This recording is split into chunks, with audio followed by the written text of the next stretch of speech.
Tek moshat e reja mbizotërojnë rinoplastika, augmentimi i gjoksit, ndërsa në mosha pak më të mëdha kërkojnë të korrigjojnë ato shenjat e plakës. A janë të rekomanduara dhe a janë të shëndetshme këto ndërhyrje?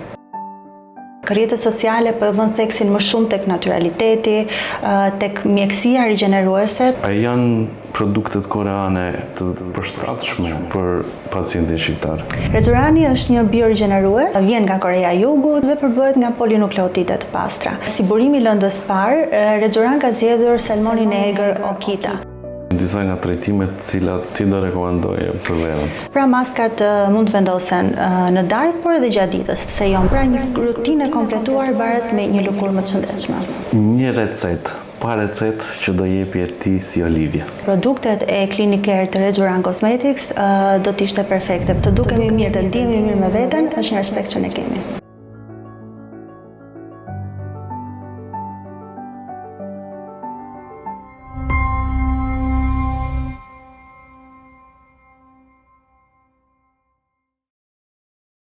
Në përfundim të episodit të parë të Summer Edition, sot jemi në episodin e dytë dhe sot do flasim për kujdesin personal. Do flasim për atë çfarë nuk na i thonë në përgjithësi dhe përballë meje do jetë një mjeke kirurge plastike. Me mua sot është Olivia Shabani, me të cilën do ndajmë disa gjëra të cilat nuk na i thonë. Doktoresha, përshëndetje. Përshëndetje.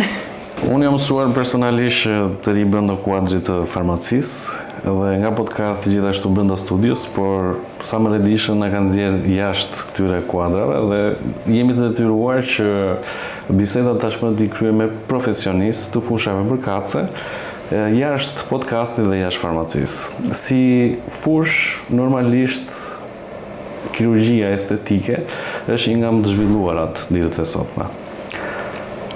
Unë do të doja së pari që për të thyer pa kakullin, të kemi një bashkëbisedim për të parë dhe për të prezantuar doktoresh Olivian, sepse është një nga mjeket kirurge estetike më të talentuara dhe më pas do vazhdojmë me disa pyetje specifike për atë që s'na i thonë. Falenderoj për fjalët e bukura. Unë jam Olivia. Jam një kirurge plastike dhe rekonstruktive. Prej 2 vitesh tashmë fokusi dhe pasioni im, një nga pasionet më të mëdha është mbi mjekësinë rigjeneruese, sepse mendoj që kirurgjia plastike dhe mjekësia rigjeneruese kompletojnë shumë mirë njëra tjetrën. Pas shumë trajnimesh bëm pjesë e United Med si një trajnere e Rezoranit për Shqipërinë, Kosovën dhe Maldinesin. Sekretari i HSP-s do ta quajë vetëm e fat që përballë meje sot kam edhe një mjeke kirurge e cila për herë të parë në kuadër edhe të HSP for Beauty do të shfaqim disa terma shumë të rëndësishëm për sa i përket bukurisë dhe ndërhyrjeve estetike. Cila ishte dëshira apo pasioni, apo nuk e di si mund ta quaj, ajo që të shtyu më shumë drejt kësaj fushe?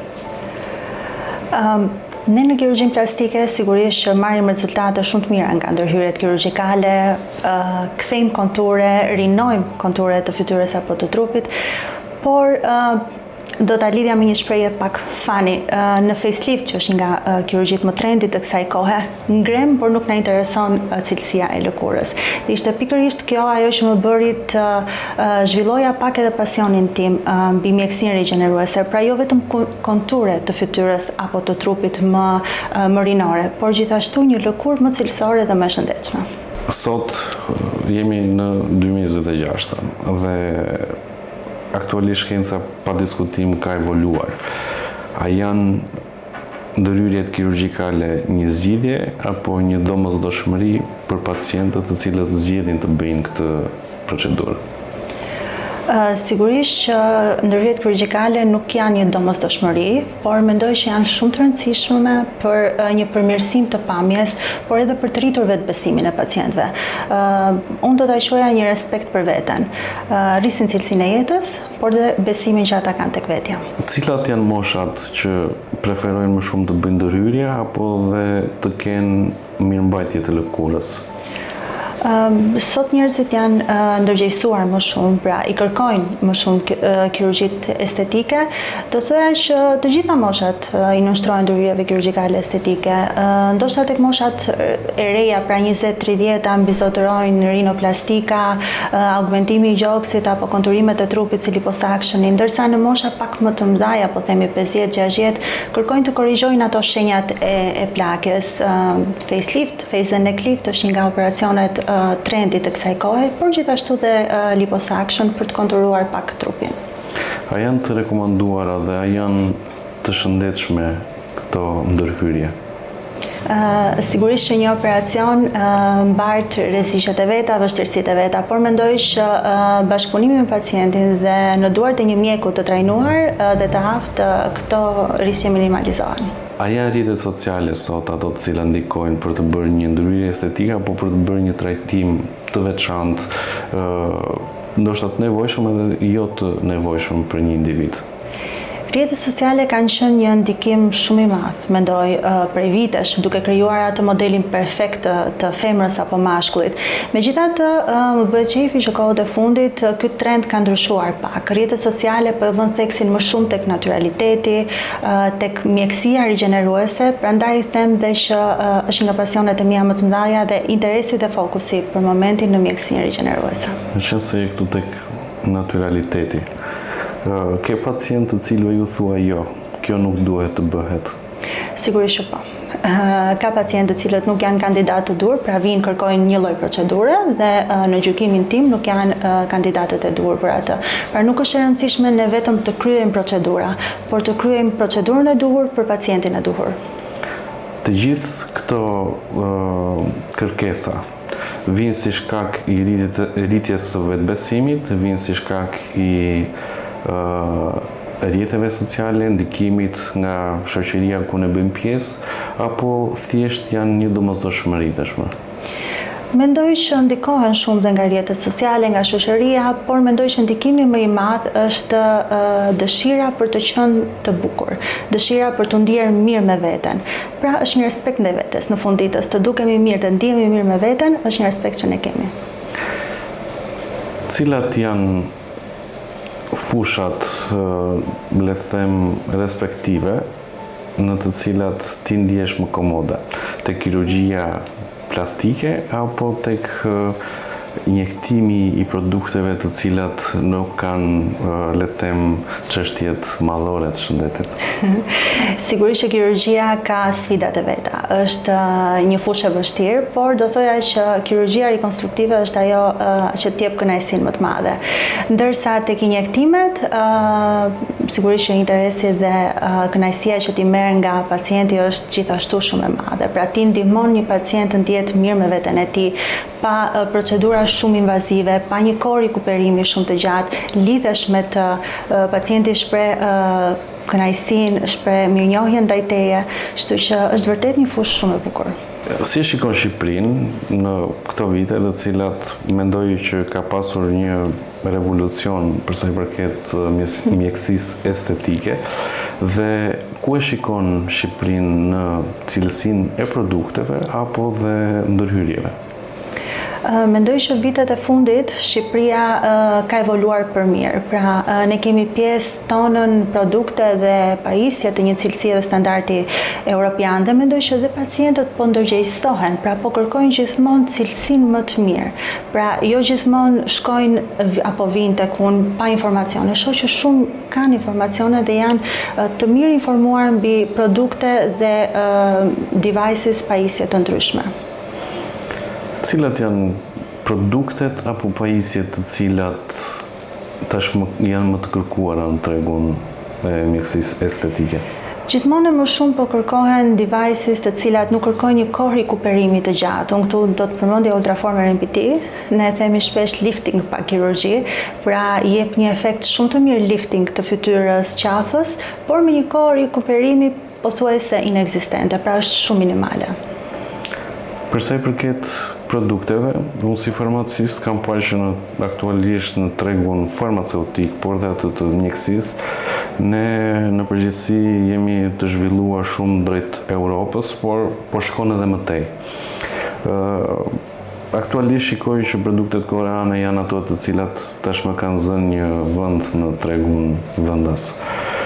A janë produktet koreane të një cilësie dhe të përshtatshme për pacientin shqiptar? E vërtet, sot mjekësia estetike po drejtohet dhe fokusohet shumë në mjekësinë biorigjeneruese dhe Korea është një vend lider në këtë fushë për shkak të teknikave, inovacionit, por dhe kërkimet shkencore të vazhdueshme dhe ka një ndikim global. Nëse do klasifikoj një produkt i cili ti mendon që është inovator dhe mbi të gjitha është i një cilësie të lartë, kush do ishte ai? Nëse do zgjidhja një produkt, do të ishte Redzurani. Redzurani është një biorigjenerues, vjen nga Korea e Jugut, është i injektueshëm dhe përbëhet nga polinukleotide të pastra. Siç e tham, vepron si biorigjenerues, pra bën një rigjenerim të lëkurës në nivel qelizor. Ne kemi një lëkurë më të shëndetshme, më cilësore, por jo e ndryshuar. Dhe pacientët kohët e fundit gjithmonë më shumë po e përqafojnë këtë trajtim pikërisht për këtë arsye.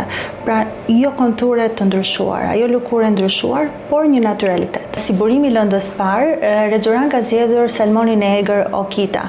Ndryshe nga salmon të tjerë që mund të jenë të rritur në ujëra jo të pastra apo të rezervuar dhe mund të jetë aplikuar dhe antibiotik në ta, duke i bërë një burim jo shumë të sigurt, salmoni Okita është një specie e ujërave të ftohta, ka gamën më të gjerë natyrale, kështu që na bën atë një burim shumë të sigurt si lëndë e parë për marrjen e polinukleotideve. Pra për ta bërë pak më të thjeshtë për të gjithë pacientët, po për ta bërë edhe pak më kuptim plot. Le të them, nuk jam pjesë e mjekësisë, nuk jam pjesë e farmaceutikës, por duhet më shpjegohet pak më thjesht dhe pak më popullor që do ta thoja unë. Do të ta them shumë thjesht. Është si t'i japësh një manual udhëzimesh qelizës, që ajo e merr dhe riparon veten e saj. Pra aty ku është dëmtimi, aty ku nuk punohet mirë, fillon dhe punohet ashtu siç duhet. Në këtë mënyrë bëhet rigjenerimi i lëkurës. Pra praktikisht është si një AI, do ta quaja unë, i cili e ke programuar dhe fut në lojë dhe ai vazhdon procedurën e vet për rigjenerimin kudo. A ka një certifikim zyrtar për këtë produkt? Sot në treg dëgjojmë shumë termat polinukleotide, ADN salmoni. Unë dua të ndalem pak këtu sepse është shumë e rëndësishme dhe si trajnere e Redzuranit më takon të bëj këtë sqarim. Jo çdo ADN salmoni është polinukleotid dhe jo çdo polinukleotid është njësoj.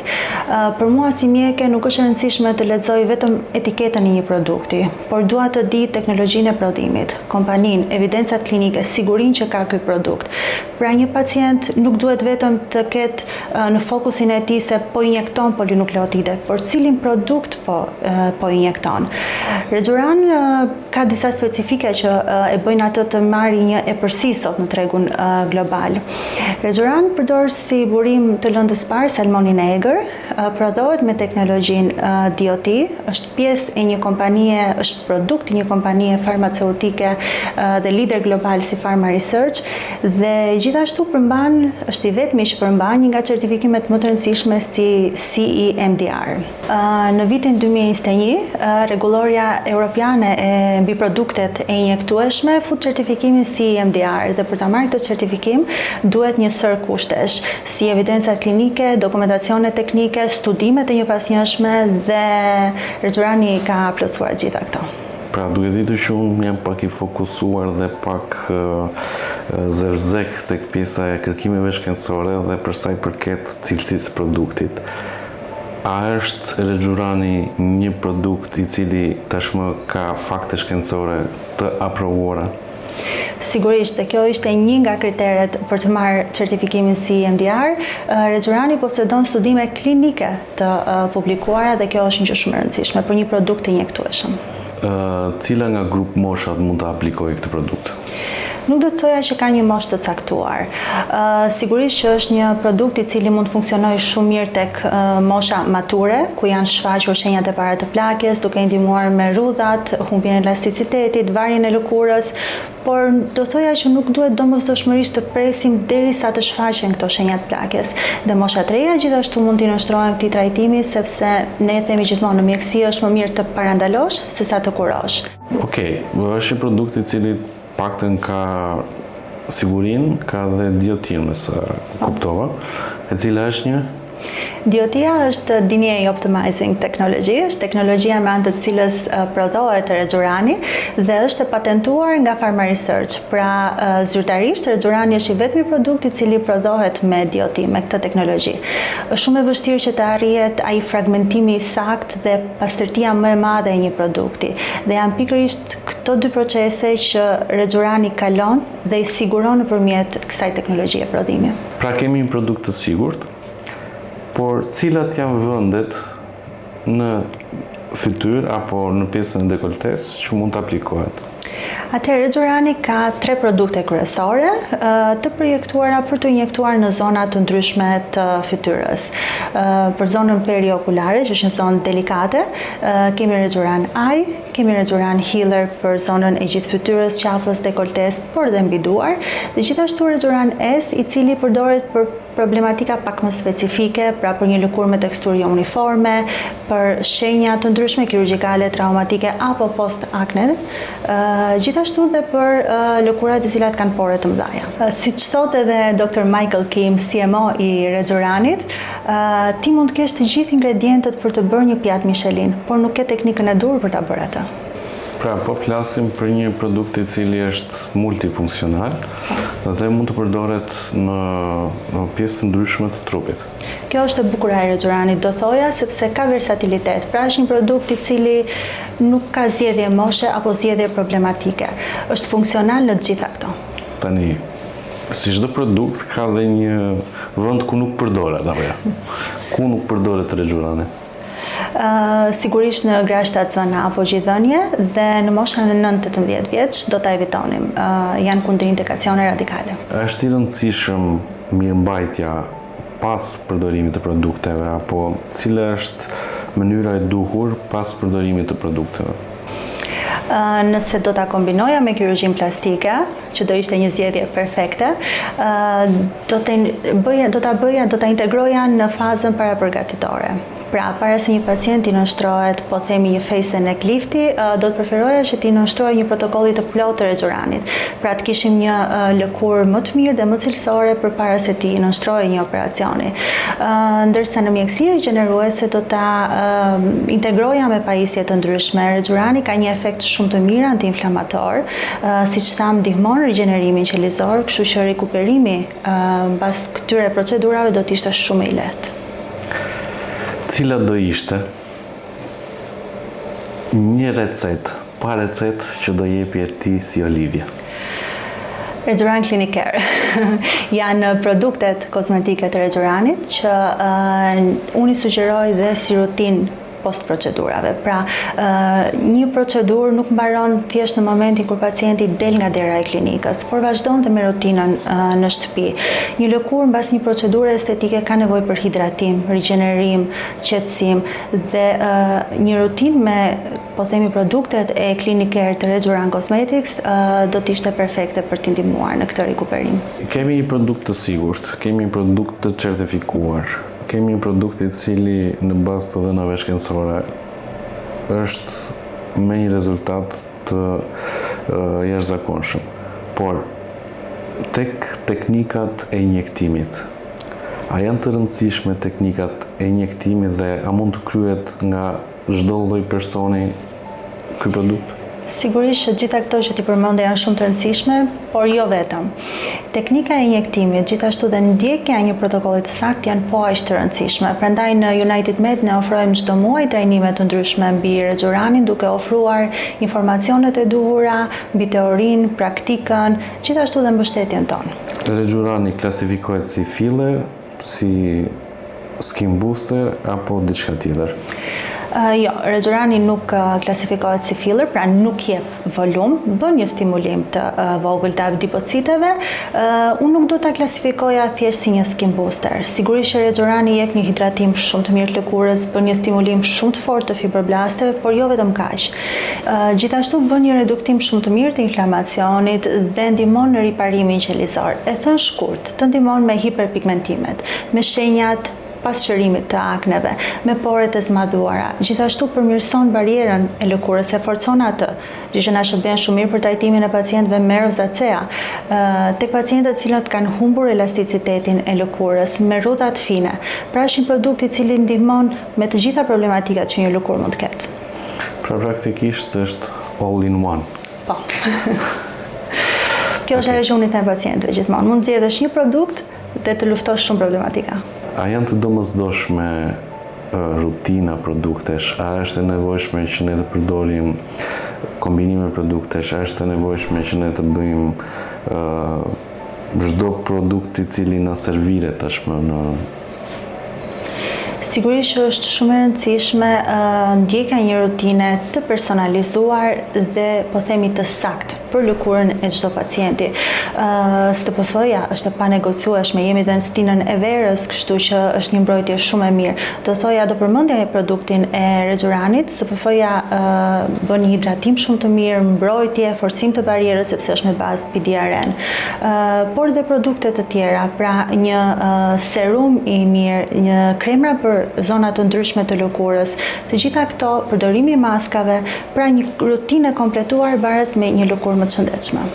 Shiko, ngrita një natë nga gjumi dhe shikoj bashkëshorten kështë e vendosur një maskë. E pash 2-3 herë tash është ajo, s'është ajo. A janë të nevojshme që të përdoren gjatë darkës, gjatë ditës dhe sa herë në javë duhet të përdoret një maskë? Sigurisht që janë të nevojshme për të përdorur, sepse është, po themi, një boost që t'i jep lëkurës.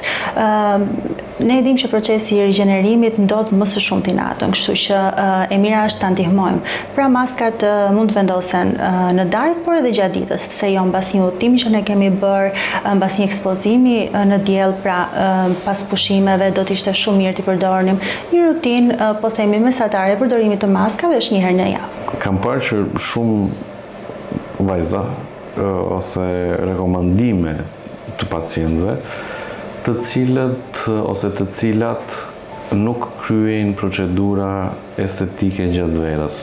Si qëndron e vërteta? Nuk e di ku e ke dëgjuar se pacientët tona vinë gjithmonë.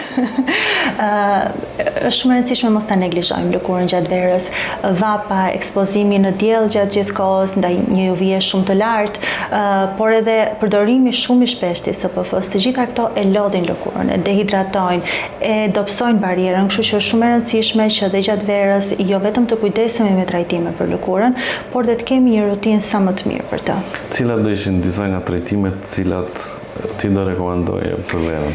Sigurisht që do përmendja HydraFacial, Ultraformer MPT, i cili nuk prek, është një trajtim që nuk prek barierën e jashtme, kështu që shumë mirë mund të bëhet edhe në verë, dhe sigurisht Reggiorani. Tani, me çunat kemi problem, sepse çunat kanë pakat të turpin për të shkuar, për të bërë ndërhyrje, për të bërë trajtime, për të bërë të gjitha këto proceset të cilat ti përmende pak më parë. A janë të përshtatshme dhe për çunat? Sigurisht që po, nuk e di pse ndihesh kështu. Ne kemi shumë pacientë meshkuj, të cilët vinë dhe kujdesen për veten. Nëse do rëndisje pacientët, kemi më shumë femra apo kemi më shumë meshkuj? Okej, sigurisht që pjesa dërmuese e pacientëve janë femra, por një pjesë e madhe e tyre janë dhe meshkuj, të cilët vinë dhe kërkojnë trajtime, nuk kërkojnë shumë trajtime invazive, po themi, pra qëndrojnë pak të ato që nuk duken shumë, pra nuk kërkojnë një kohë rikuperimi të gjatë apo nuk janë shumë të dhimbshme, por sigurisht që vinë dhe kërkojnë një mirëmbajtje për lëkurën e tyre. Nëse do kishim nga doktoresha Olivia një këshill para çdo procedure, cila do ishte ajo? Mos përdorimi i produkteve me ingredient aktiv, siç janë acidet, për të paktën 48 orë para nënshtrimin të një procedure. Jemi drejt fundit dhe do më duhet që të marr një recet, po pa recet. Cila do ishte? Do t'ishte përmirësimi dhe ruajtja e një barriere sa më të mirë të lëkurës, sepse një barrierë e mirë, cilësore, baraz me një lëkurë të shëndetshme. Ky ishte episodi 2 i Summer Edition dhe pa diskutim që prekëm pak nga përditshmëria e ndërhyrjeve, pak nga përditshmëria e përdorimit të produkteve, por prekëm edhe kualitetin e një produkti ose përzgjedhjen e një produkti me kualitet të lartë. Regjuran pa diskutim që ynë dhe rënditet tek këto produkte dhe nga ato që diskutuam me doktoreshën, certifikimet, studimet shkencore dhe cilësia e produktit e rëndit atë në një produkt me një nivel shumë të lartë dhe të sigurt. Faleminderit në këtë episod të dytë dhe rishikohemi në episodin tjetër të ardhshëm me një temë tjetër të rëndësishme.